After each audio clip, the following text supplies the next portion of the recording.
자, 미국 증시의 분위기를 생생하게 전해드리겠습니다. 이항영의 월가이드 시간이고요. MTN 이항영 전문위원 함께하겠습니다. 어서 오세요. 네, 안녕하세요. 네. 자, 증시가 정말 난리도 아니었어요. 올랐다가 떨어졌다가 상승 반전 하나 싶었다가 다시 떨어졌다가 어떻게 보셨어요? 올해 뭐 내내 그랬던 것 같습니다. 금리가 오늘 결국 5번째 만이 네. 4번 연속으로 75bp 하고요. 오늘 50bp 인상했지 않습니까? 4번 이렇게 금리 결정할 때마다 등락이 있었는데요. 오늘도 뭐 그런 상황에서 예외는 아니었고요. 결론을 보면 등락에 비해서는 크게 움직이지는 않았습니다. 결과적으로 보면 나스닥이 0.7% 내렸고요. 다우지수와 S&P가 0.4% 정도 내리는 하루가 되겠습니다. 이제 50bp 금리 인상은 다들 이제 아는 건데 네. 일부에서 얘기하는 것은 소위 태세 전환이죠. 한국말로 직역하면요. 그 피봇인데요. 피봇에 대한 징후는 없었고요. 그러니까 그렇게 해석이 닿았고. 결국 또 하나는 결국은 이제 점도표 상인데 점도표가 지난 9월 달에는 4.6%였거든요. 근데 오늘 5.1%로 한 두 단계 정도 올라갔단 말이죠.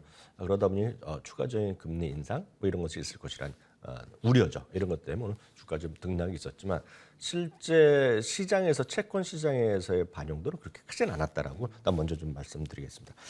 잠시 후에 더 말씀드리겠고요. 섹터별로 보면 필수 소비와 헬스케어가 뭐 강보합 정도라고 끝났다라고 보셔야 되겠고요. 여타 섹터는 모두 좀 재미없었던 하락세를 깊었다라고 보셔야 되겠습니다. 제롬 파월 의장의 인터뷰 내용이나 어떤 성명서상에서 핵심을 저는 한 3가지 정도로 잡았습니다. 첫 번째는 인플레이션에 대한 완화, 확인까지는 좀 더 지속적인 증거가 필요하다. 그러니까 일상적인 얘기입니다.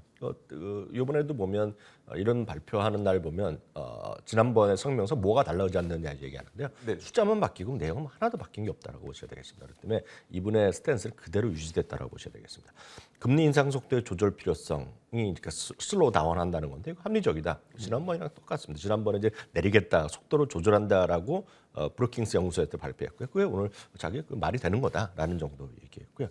리세션에 대한 질문이 한 몇 차례 있었는데요. 리세션은 아무도 알 수 없다는 얘기하고 있고요.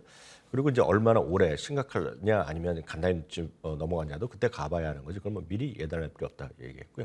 오늘 제일 많이 아마 방송 혹시 내용을 보신 분 아시겠지만 제일 많이 나온 숫자는 2.0입니다. 그러니까 결국 인플레이션의 목표 2.0이라는 게 대전제가 있거든요. 네네. 그거를 아주 지속적으로 얘기가 나올 때마다 웬만한 질문이 나올 때마다 2.0을 얘기를 했거든요. 그러니까 그거에 대한 정확한 이해만 하시면 좋을 것 같습니다. 시장은 어떻게 반영됐는지 주시장 좀 보셨으니까요. 10년물 금리가 급반등 이후에 결국은 어제 대비 오늘 좀 소폭 마이너스로 끝났습니다. 이게 바로 딱 그 부분이 되겠거든요. 어제와 오늘 동안에 10년물 금리가 급등했었거든요. 네네. 발표가 나오자마자. 그리고 얘기 듣고 하다 보니까 좀 오히려 더 어제보다 소폭 내리면서 마감됐고요. 달러도 마찬가지입니다. 달러도 급하게 올라갔다가요. 결국 달러도 결국 소폭 좀 내려가는 그런 모습으로 끝났기 때문에 시장에서는 겁나는 얘기를 많이 나왔다고 하지만 그게 큰 운영 차이는 없었다고 보셔야 되겠고요.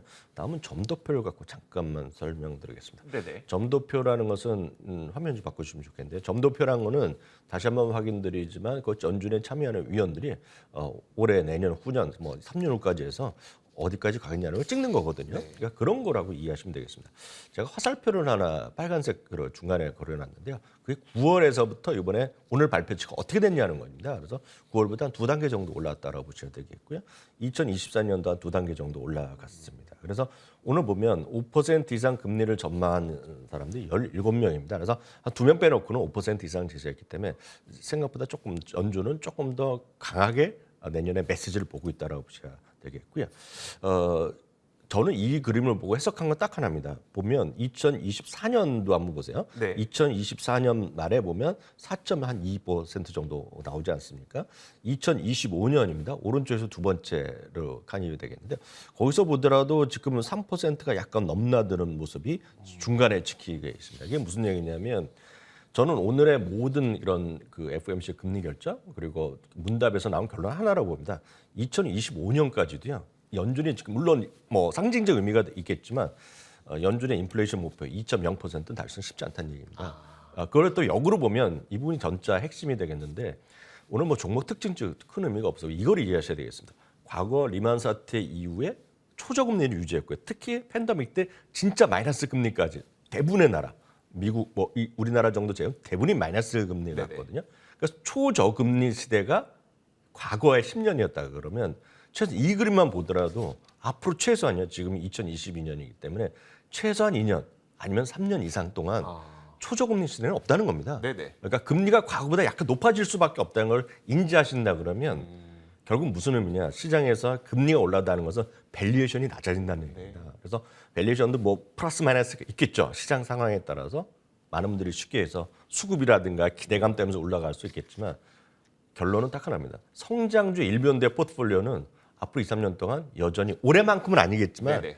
과거 그러니까 팬데믹과 작년까지 그런 상황과는 사뭇 다를 수밖에 없다는 걸 이 그림은 전 명확히 보여주고 있다라고 저는 이해를 하고 있고요. 이런 발표가 나왔음에도 불구하고 이 어떤 기대 정책 금리는 어제보다 소폭 상승하는데 그쳤거든요. 그렇기 때문에 이런 것들 때문에 실제로 연준에서의 FOMC는 강력한 시사를 했지만 시장에서의 반응은 그렇게 아주 그렇게 걱정하는 톤은 아니었다는 정도 이해하시면 되겠습니다. 알겠습니다. 자, 그런데 저도 희망적인 기사 하나를 봤는데 네. 골든 크로스가 발생을 했다고. 네네. 네. 사실 보면 골든 크로스가 하나 있고 데스 크로스가 하나 네네. 있습니다. 골든 크로스는 이제 잠깐 인트로를 주셨지만 다우지수가요. 다우지수가 한 2주 전쯤인가요? 2주 전쯤에 불마켓에 들어간 거 아실 것 네네. 같은데요. 오늘은 50일과 200일 전에 골든 크로스가 종가로 났습니다. 지금요. 그러면 골든 크로스의 반대로 데스 크로스가 언제 났냐면 금년 3월에 떨어졌습니다. 3월에 주가 급락하는 시기에 깨졌고요. 이번에 회복한 거는 2020년 8월 이후 처음으로 지금 골든 크로스가 났다라고 보셔야 되겠고, 오늘 따로 그림을 안 보여드렸지만 반대로 데스 크로스 난 거는 흔히 얘기해서 변동성 지표 있지 않습니까? 네네. 공포지수는 데스 크로스가 났습니다. 공포지수가 데스 크로스 났다는 건 시장에서 나름 긍정적으로 해석해도 되겠다라고 이해하시면 되겠습니다. 알겠습니다. 자, 그렇다면 종목별로 그래도 한번 봐야죠. 뭐 특징적이었던 게 있을까요? 어저께는 이제 제플로에서 지금 현재 진행되고 있는 12월 연말에 자기네가 이제 실적 눈높이를 맞출 수 없다라고 제플로에서 했는데요. 델타항공이 약간 다른 얘기입니다. 델타항공은 아시다시피 미국의 1위 회사라고 보셔야 될 것 같습니다.